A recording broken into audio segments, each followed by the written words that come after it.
On 11th April 1814, Napoleon boarded HMS Undaunted at Fréjus and set sail for the island of Elba to begin his exile.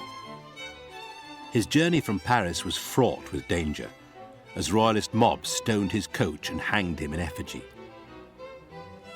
By the end of April, Louis XVIII had been restored to the French throne at the invitation of the French Senate.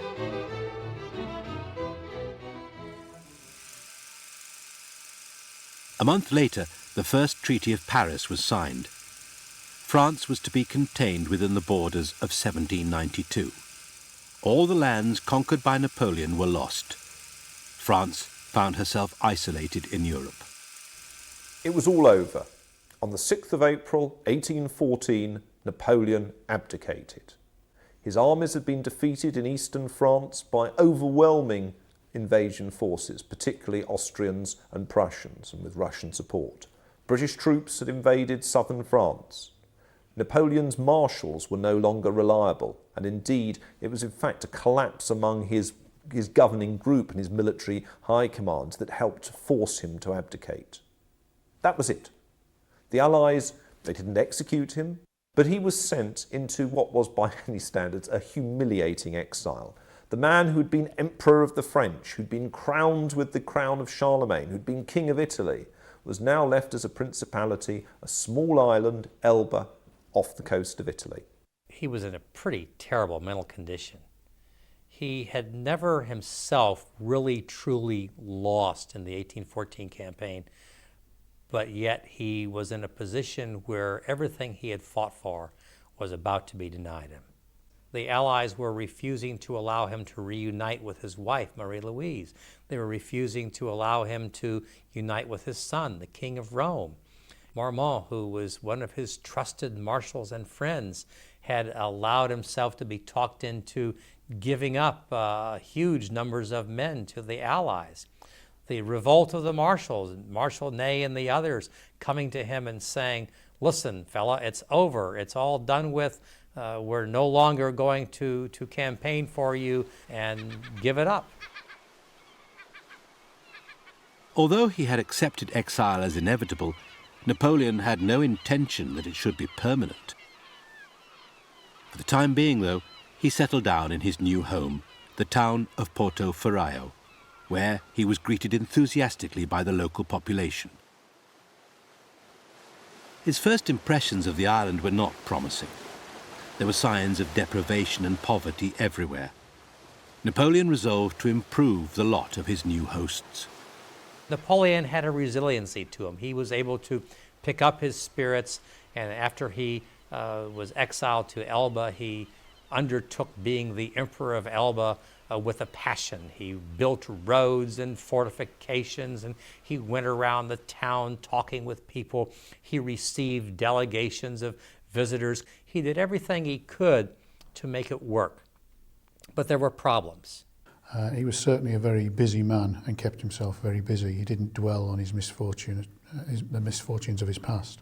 I think at the same time, he was very much harbouring an intent to leave the island at some stage, and he was certainly keeping a watchful eye out for what was going on in France. He becomes aware of the growing unpopularity, well, in fact he'd never been particularly popular, of Louis XVIII in France, and he also, as his psychological strength recovers and physical strength recovers, becomes more and more, feels curtailed in Elba, more and more determined to regain his position.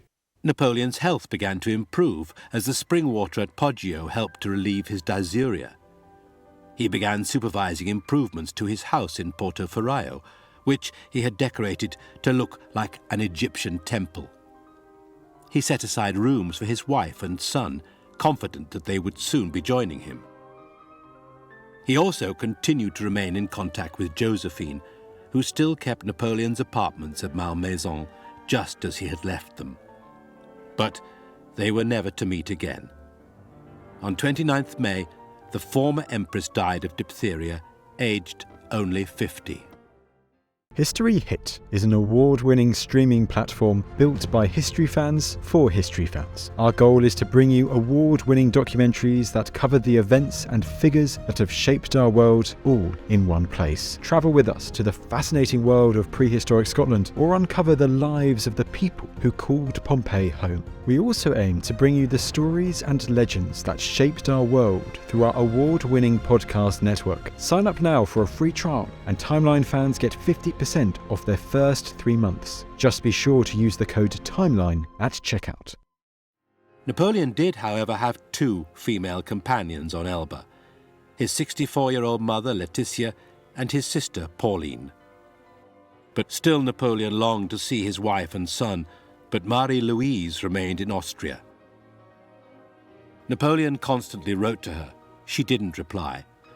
In January 1815, she sent Napoleon a formal New Year greeting and then disappeared from his life forever. Napoleon blamed his father-in-law for turning Marie-Louise against him. A keen supporter of the marriage when Napoleon was at the height of his power, Emperor Francis repudiated it now that his fortunes were at a low ebb. Money was becoming a problem for Napoleon and his family. The Treaty of Fontainebleau had given Napoleon a fairly sizable pension, which was to be paid by the French, Louis XVIII. Louis XVIII refused to pay anything to Napoleon. Now the British, among others, urged Louis, please pay the pension. Don't give this Corsican ogre a chance, an excuse to cause more trouble. Let him live peacefully in Elba and leave us alone. But again, for reasons that don't make any sense at all, the French refused to do that. Louis had refused to pay Napoleon the agreed pension of 2 million francs. So what was Napoleon to do? Sit on Elba and starve, or have a last throw of the die? He chose the throw. Louis XVIII, gout-ridden and sexually impotent, was proving to be an unpopular monarch. The return of Louis XVIII hoisted all kinds of warning signals for revolutionaries old and new in France. I forget who it was who said that the trouble with the Bourbons was they'd forgotten nothing and learned nothing, and that did seem to be the case in the immediate aftermath of Louis XVIII's return. He does make a number of concessions to revolutionary political culture. He does acknowledge that something has happened between 1789 and 1815. We can't just put the clock right back to 1789, but he's a desperately undistinguished man, seriously obese, although an intelligent man, lazy, self-indulgent, as lacking in charisma as Napoleon was brimful of it. He makes a number of serious errors, gratuitously offending a number of old soldiers, especially those who are still serving and close to him. All kinds of alarm bells clang that maybe, despite promises which have been made, that the biens nationaux, the lands which were confiscated from the church and the émigrés back in the 1790s, would be re-expropriated from their new owners. Louis himself was a pretty well-meaning fellow, actually, but the émigrés were not well-meaning. They were coming back, these former nobles and clergymen, and they were starting to demand their land back. They wanted all of their old privileges back. And Louis, to his credit, tried to stave that off, but to a lot of the Frenchmen, it was like, wait a minute, we fought a revolution and we had Napoleon, and now they wanted to go back as if 20 years of history didn't exist. That Napoleon began to believe that going back to France was the best thing for him and the best thing for France. Faithful to my motto, everything for the French people, I resolved to return to France, not for the ambitious purpose of regaining my throne, but to place myself between the factions.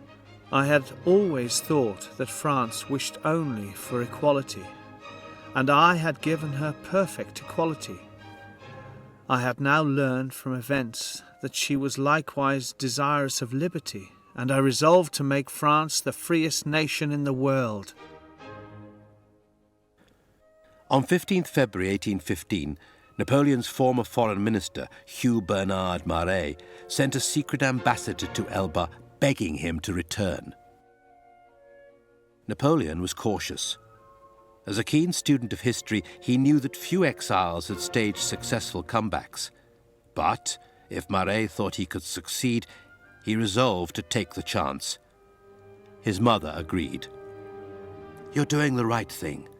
Better to die sword in hand than in an unworthy retirement." At dusk, on 26 February, Napoleon set sail on the Inconstant. On March the 1st, Napoleon's little entourage in 3 ships and maybe 1,000 men sets foot on French soil for the first time in almost a year. Now, Napoleon has to be concerned about how he is going to return. He needs, at all costs, to avoid any fighting. As soon as there's any kind of a pitched battle, he's probably done for. He needs to develop the sense among the French and among those people in the rest of Europe that he is coming back because the people want him. And so he takes a fairly out-of-the-way route through the mountains up toward Grenoble. The army set off at midnight. Eager to reach his goal as soon as possible and surprise Louis, Napoleon headed straight across the Alps. With only brief stops for food and sleep, they marched on through snow and ice, climbing to 3,500 feet. By 4th March, they had reached Digne, where they were warmly welcomed. In another 2 days, they would be in Grenoble. Napoleon issued a proclamation calling on the French army to join him. If the people and army don't want me, at the first encounter, 30 or 40 of my men will be killed. The rest will throw down their muskets. I shall be finished, and France will be quiet. If the people and the army do want me, and I hope they will, the first battalion I meet will throw itself into my arms. The rest will follow. Louis XVIII found out very quickly that Napoleon had landed at Antibes, as the new semaphore system instituted, well, it began in 1794, had spread the news to Paris very quickly. And up he gets and moves as fast as his corpulent bulk would allow. And I can't say I blame him. After all, his brother had been executed in January 1793, as indeed had several other members of his family, including his sister-in-law, the Queen, Marie Antoinette, and his cousin, the Duke of Orleans, and many other friends and family. So I don't blame Louis XVIII for cutting and running. After all, there were still a lot of radicals, a lot of old Jacobins in Paris who would have welcomed the opportunity to finish the job and to sever the head of another member of the Bourbon family. Louis was a pragmatist. He was aware of the increasing popular support which Napoleon was receiving. He also did not wish to plunge his country, his newly adopted country, into civil war. These factors weighed heavily with him, and he decided to lay down the throne, lay down the crown, and leave the country. Marshal Soult, now Minister of War, planned to intercept Napoleon at Lyons. He sent a message by semaphore telegraph to Grenoble, ordering guns to be dispatched to Lyons. Surprisingly, the press thought the whole business scarcely worth a mention. An act of madness which can be dealt with by a few rural policemen. He goes along the mountain road, and quite honestly, his reception at first is rather mixed. People who see him as he goes through their towns or along the roads are rather curious at all this. Napoleon is back? What's that all about? And they're not exactly wildly enthusiastic because they don't really know what to make of it all.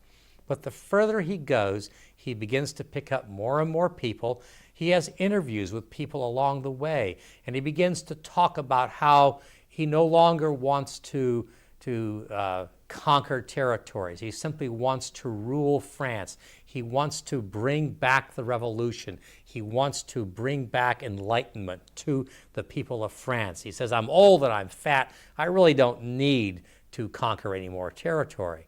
And I happen to think that that's true. I think he realized that his only real chance, number one, to gain the support of the French people, and number two, to have the people of the rest of Europe allow him to return without contesting it, was to convince them that he only wanted to rule France itself.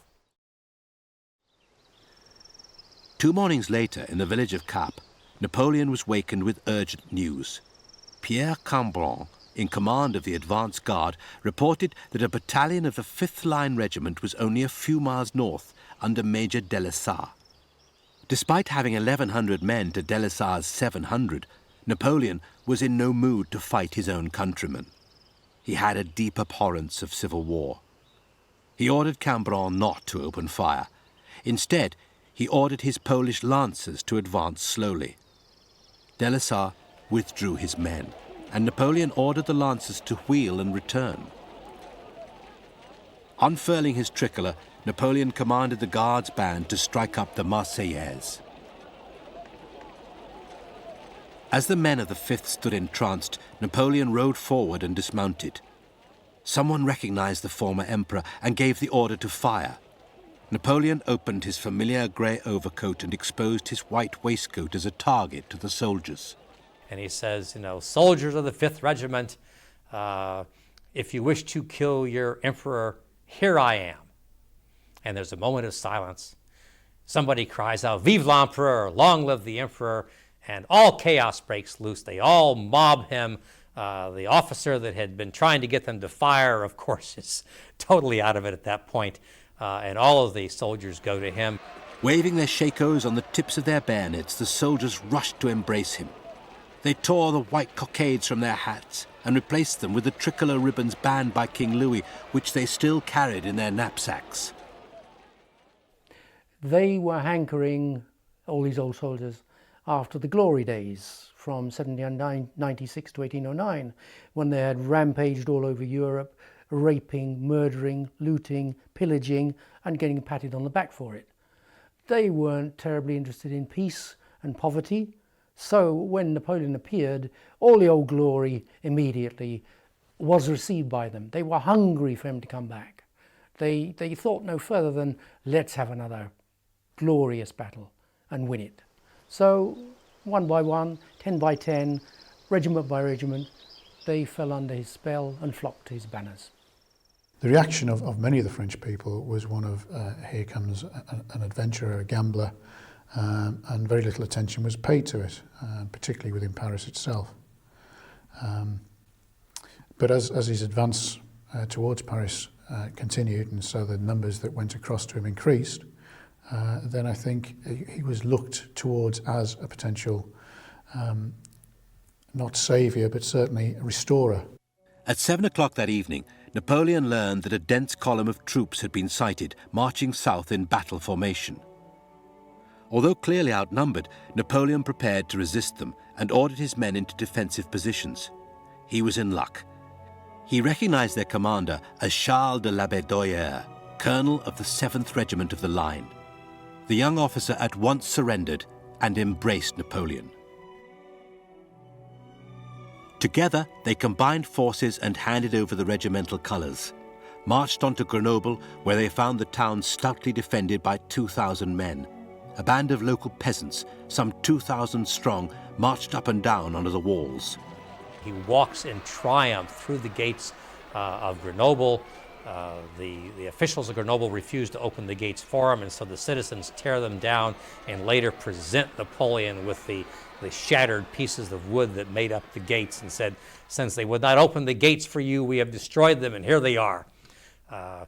Napoleon said that he was, once he got to Grenoble, he was once again a reigning prince. Before he had been an adventurer, now he was a reigning prince. Well, because the game's up. When Napoleon's advancing, the population realised that they don't have to put up with this Bourbon monarchy anymore. There is an alternative, and that alternative is in Napoleon. Napoleon entered to a tumultuous reception. At an inn, he was hoisted onto the shoulders of the cheering citizens and carried upstairs in triumph. And his return to the throne now seemed assured.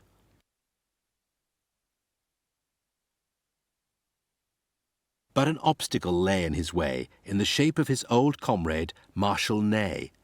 There were several of his old marshals who decided not to throw their hands in with him for various reasons, and Berthier, for one, accompanied the king to Ghent.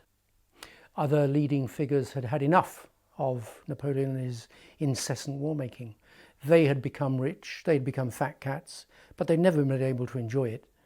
You can't enjoy being a fat cat when you're being frozen to death on the steppes of Russia. So no, they had their estates, they wanted to enjoy them.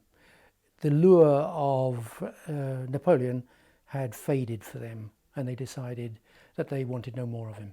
Marshal Ney, who had been his trusted marshal, the bravest of the brave in Russia and so on, had become rather comfortable with his lifestyle with Louis XVIII and swore to Louis XVIII that he would go and bring Napoleon back in an iron cage. And he proceeded to try to do that. But he soon discovered that his soldiers were about to have none of it, and if he tried to bring Napoleon back in an iron cage, he'd have a little revolt on his hands. So he switched his position, gave a proclamation to his soldiers. Soldiers, we are about to join the great phalanx that is marching toward Paris. Will you join me and regain the glory of the empire, etc., etc.? And of course, Napoleon was real glad to have Ney because that was the last real obstacle between him and Paris. Napoleon had promised to be in Paris by 20th of March, and at 9 o'clock that evening, 20,000 wildly cheering citizens greeted his entry into the city. He had covered the route from Cap d'Antibes in half the normal time. What we have just achieved is the people's doing and yours. All I did was to understand and appreciate you. Once more, he was Emperor of France. He sails to France, lands on the Provence coast, and goes north. By March 20th, he is in Paris. Not a shot has been fired to stop him. Louis XVIII had sent Marshal Ney to capture him, as Marshal Ney had promised to do, but Marshal Ney turned back to support Napoleon, and Louis XVIII is forced to flee. When he gets there, he's very much aware of the fact that if he's going to operate once again as head of state, he's going to have to operate in a constitutional monarchy environment. And to that end, he makes a number of overtures to the Liberals to see if he can get their support. The Liberals certainly would be difficult to win over. One of the most articulate of their number was Benjamin Constant. He has reappeared. This man died in our blood. He is another Attila, another Genghis Khan, but more terrible and hateful because he has at his disposal the resources of civilization. Instead of ordering Constant's imprisonment, Napoleon invited him to the Tuileries to reassure him and to explain his intentions. The new constitution, the Acte Additionnel, was drawn up, and on 12th April a plebiscite was held. The result was overwhelming. Over 1.3 million voted in favour, a mere 4,206 against. Even Benjamin Constant was satisfied. Napoleon went to great lengths after his reinstatement in Paris to put the clock back to 1813, early 1814. He obliterated all the reforms in the army which Louis had put through. He gave the regiments back their sacred old numbers, which had been rubbed out by the king. He gave them back their tricolor cockade, under which they'd fought so bravely. He called them to arms to defend France, not defend him, to defend France against the Allies. And the call was pretty much irresistible for all Frenchmen. They flocked to his banners. What he seeks to do is to re-establish his old regime, the Bonapartist old regime, suitably modified. He makes all kinds of concessions to contemporary public opinion. He indicates that he will not be running such a tight ship, but it won't be so much of a police state. There will be more freedom of opinion and all the other civil liberties. There will be more constitutional representation and consultation and so on.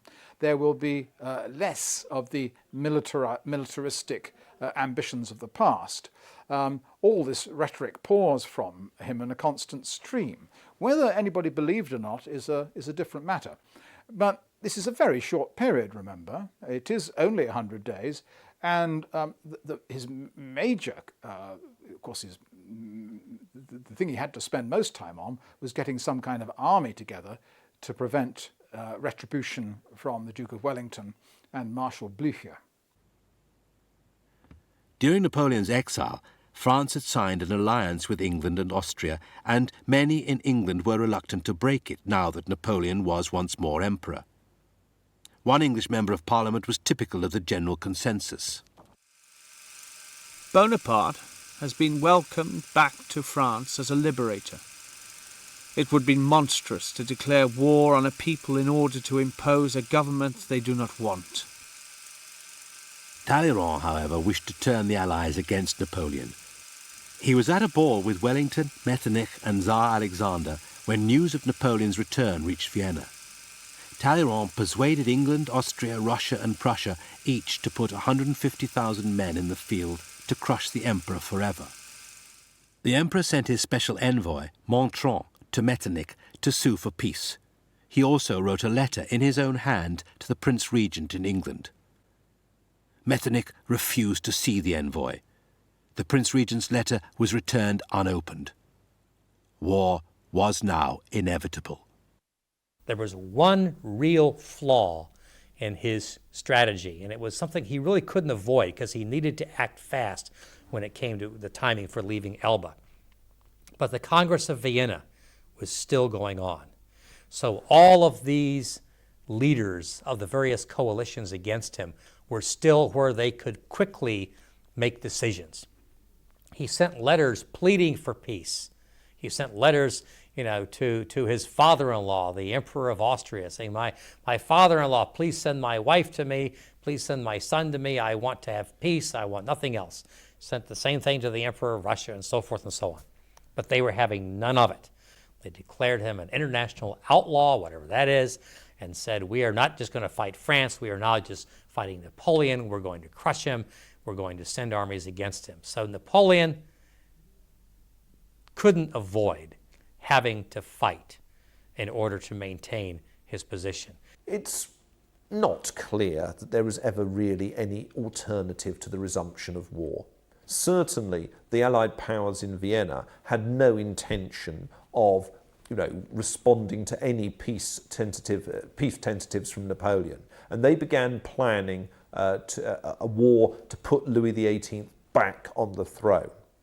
Napoleon, in turn, tries to rebuild the army, an army that has been devastated by years of fighting, an army that, for example, lots of the horses had been eaten or had died on the invasion of Russia, and the French cavalry was never as good again. Attempts to build an army, but he also knows that he has to strike fast.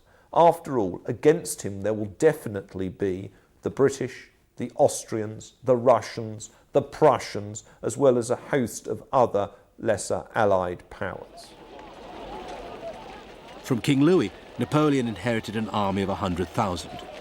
Soon it had expanded to 300,000 loyal Frenchmen who had flocked to the colours of their own volition. In early June, English and Prussian forces began to assemble in Belgium, ready to launch an invasion on France. Receiving word that the Austrians and Russians were not yet fully mobilised, Napoleon decided to attack first. What he decides to do is to try and defeat the opposing armies in what is then Belgium. He decides to try and defeat those in order to provide such a convincing account of his own military success that will rally support to him within France and encourage other powers in Europe to accept his return to power and to deal with him. The Austrians and the Russians are the European powers that are slowest to deploy. Their troops have the furthest to go, and also their armies are just slow to deploy. And in Belgium, there are two forces that he has to engage. There's a Prussian army under Marshal Blücher, and there is a mixture of British, Dutch, and some allied German units under Arthur Wellesley, now Duke of Wellington. Neither of them are brilliant forces. The key units in the British Army, including many of the units that fought under Wellesley in the Peninsula, are in fact at that time still in North America, just after the end of the 1812 war with the Americans. So there is an opportunity. And what Napoleon determines to do is to try and defeat the forces opposed to him separately. And he has to do that in a sense because they outnumber him 2-1.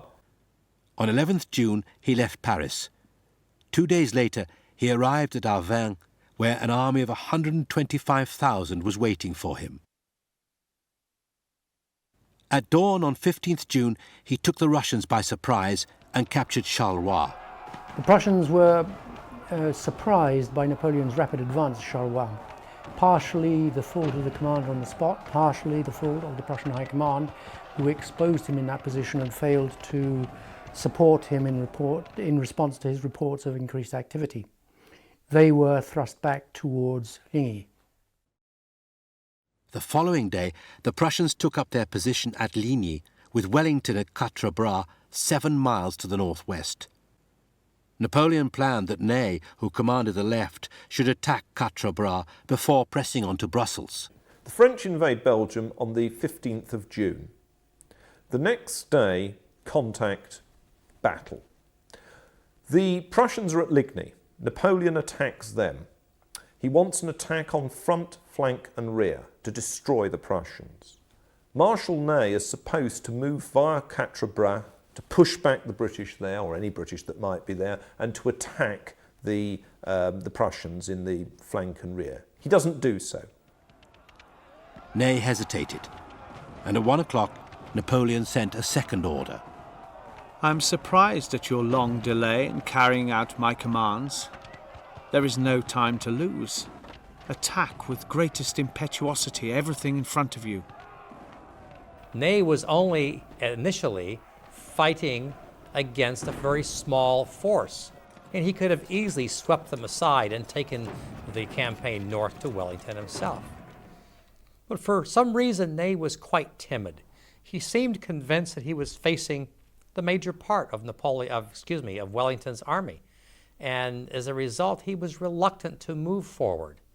It was a little unlike the brash, bravest of the brave, Marshal Ney, but the fact is he stalled and delayed and was very timid. And in the meantime, Wellington, in fact, was sending more and more soldiers into the area so that by the time Marshal Ney finally decided to do anything about it, he was facing a pretty formidable force of British and other soldiers. Wellington was coming up with increasing forces, and by 5 o'clock that evening, Wellington had a superiority of about 3-2 over Ney, and the opportunity was gone.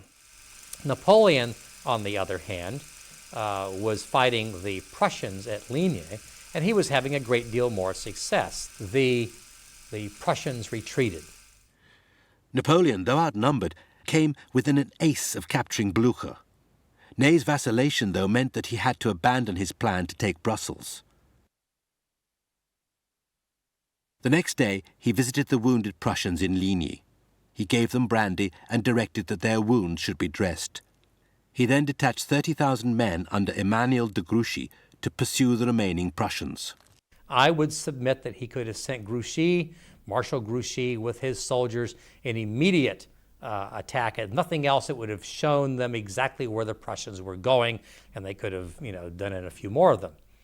But he waited and he waited and he waited until the next morning. Finally, he gets around to telling Grouchy to pursue Marshal Blucher of the Prussians. Now it takes Grouchy hours to get his soldiers up and going. It's early afternoon, anyway, before the pursuit continues, and they don't know for sure exactly where the Prussians went. This is important because it's this delay that really allows the Prussians under Marshal Blucher to move into position where they ultimately can support the forces of Wellington at Waterloo.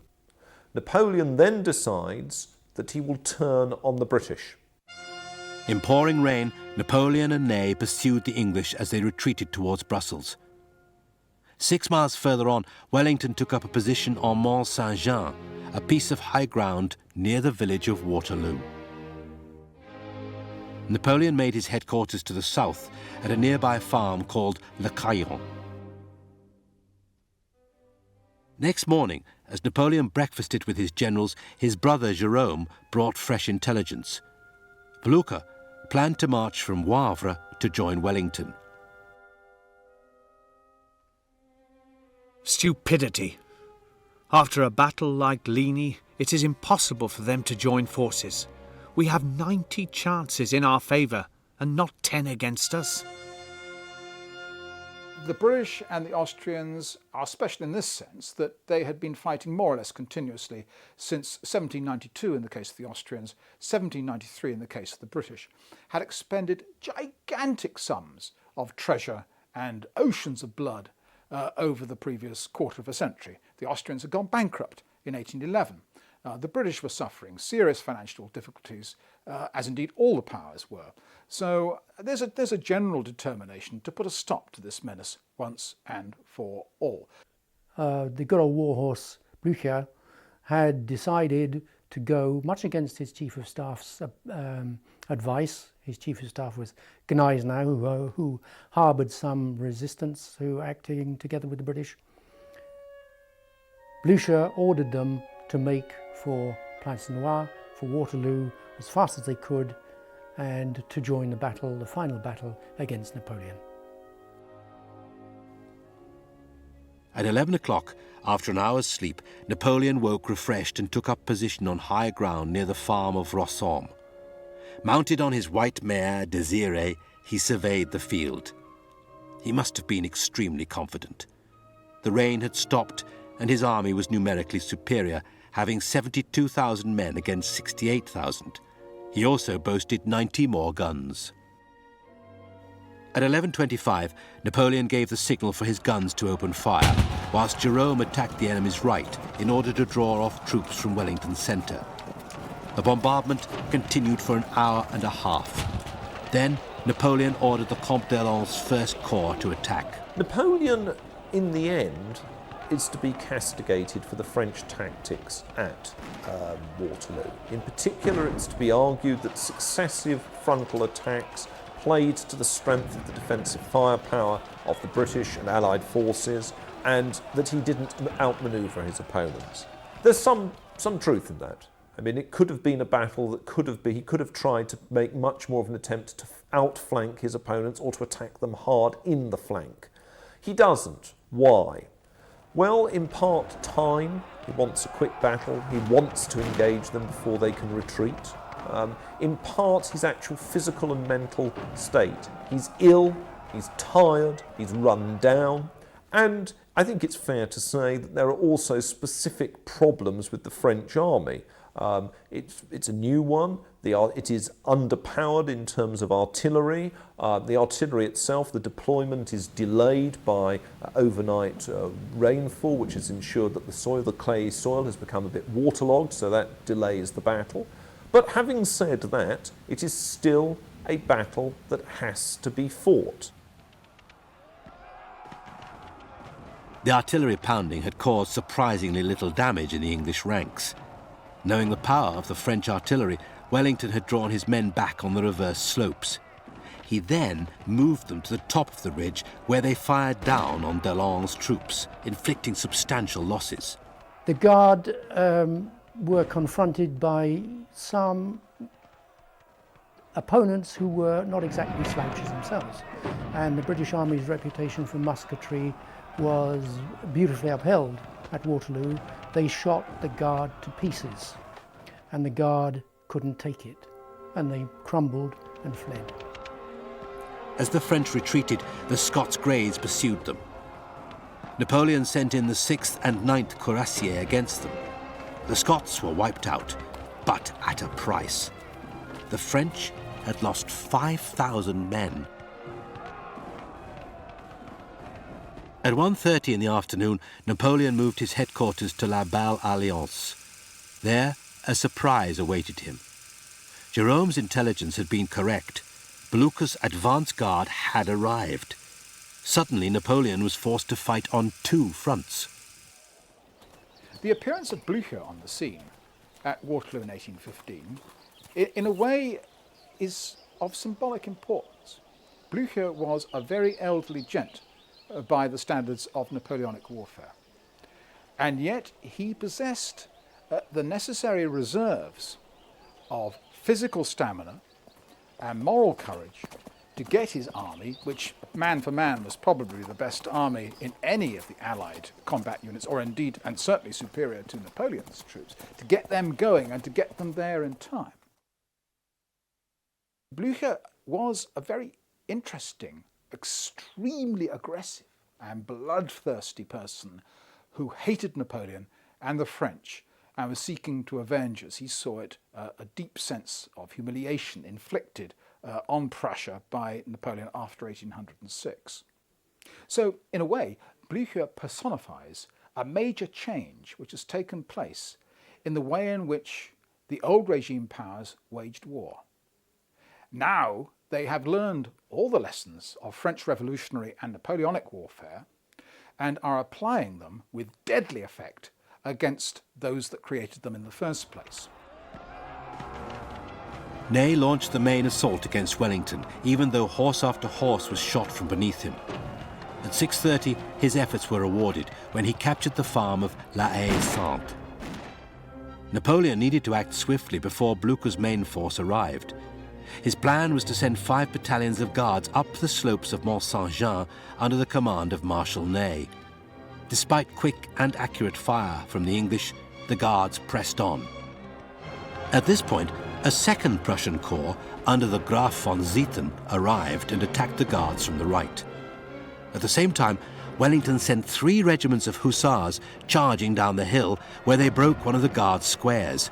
News rapidly spread. The guards, once thought invincible, had been scattered in confusion. Napoleon now knew all was lost. He tried to retreat in good order.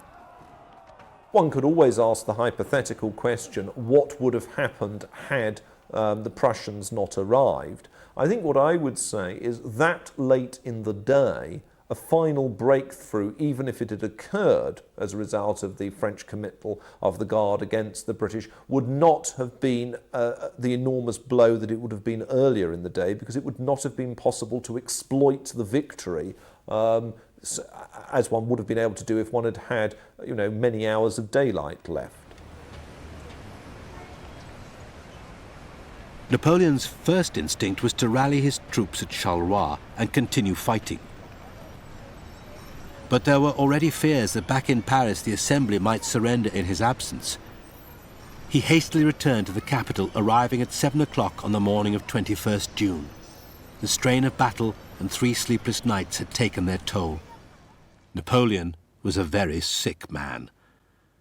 Louis Daval, his faithful Minister of War, urged Napoleon to dissolve the Assembly. Instead, he demanded they grant him full powers. They refused. The Allies would never make peace whilst Napoleon remained emperor. He was given an ultimatum: abdicate or be deposed. Seeing no alternative, Napoleon agreed to abdicate. Napoleon retreated to Malmaison. On 3rd July, he arrived at Rochefort to find it blockaded by the English warship, the Bellerophon. He does try to make a run for it. An elaborate plan was devised by which he would be whisked away in a frigate to the United States of America and take refuge there. But when he gets to the coast, instead he's recognised and he surrenders to the British on the Bellerophon. I come, like Themistocles, to throw myself on the hospitality of the British people. I place myself under the protection of their laws. Napoleon was taken by the British to St Helena, 6,000 miles from nowhere, with no prospect of ever returning. The British, to their credit, didn't put him in a prison or have him executed, but to their enormous discredit, they put him on an unhealthy island and they treated him as though he were a common prisoner instead of a former emperor. They didn't do that with other kings and monarchs who sought asylum. Napoleon had sought asylum with the British, and the British government had refused it. I wonder whether he remembered something he'd said earlier contemptuously about the Austrians, whom he had just defeated for the nth time. He said, "The trouble with the Austrians is that they're always one army and one idea behind the rest of Europe." But the French historian Albert Sorel added, the Austrians always had an army and they always had an idea. It was Napoleon who ran out of both. His last years were spent in exile on St Helena, where he had leisure to brood upon his mistakes and pen his memoirs. Where had it all gone so wrong? I have fought 60 battles, and I assure you that I have learned nothing from all of them that I did not know in the first. On 5th May 1821, after a long and painful illness, Napoleon died. Some authorities say it was through inhaling arsenic fumes from the wallpaper in his room over a long period. Others claim he was deliberately poisoned. The common belief for many, many years was that he died of stomach cancer. The belief now is increasingly among scholars of this period that he was poisoned by arsenic, which weakened his condition, and then at the very end he was given a series of relatively common substances which finally did him in and caused him to die. When, 4 days later, his coffin was lowered into the earth, the route was lined with English soldiers, their heads bowed in respectful silence. A great man had died. A legend was about to be born. We often position Napoleon in terms of a grand trajectory of military history. You move from Frederick the Great and the Prussians in the mid-18th century to the revolutionaries, the French revolutionaries in the 1790s and the start of popular warfare. Then we move to Napoleon and then we move on eventually in the 19th century to the Prussians as they become the Germans under Moltke and the wars of German unification. And the idea is it's quite clear. Napoleon is the cutting edge for his period of modernity, of military modernity. He is going to succeed, and in the end he is only stopped when other powers have sort of developed their forces to match what the French can do. Napoleon was a spirit of enlightenment. Napoleon was trying to reform, to improve the lives of people. He fought wars because, in many cases, those wars were foisted upon him by these various coalitions that didn't want improvement in the lives of people.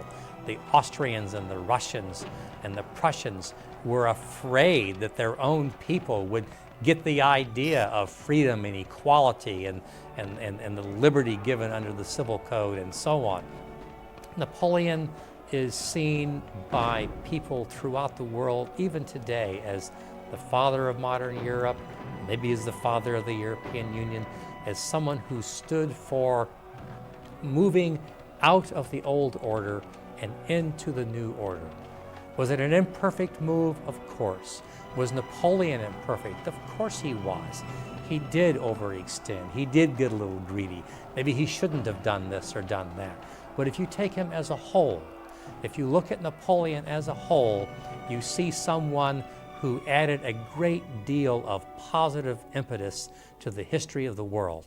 And there's not very many people in world history that you can truly say that about. Napoleon is one of them. The world is, in the final analysis, better off for his having existed.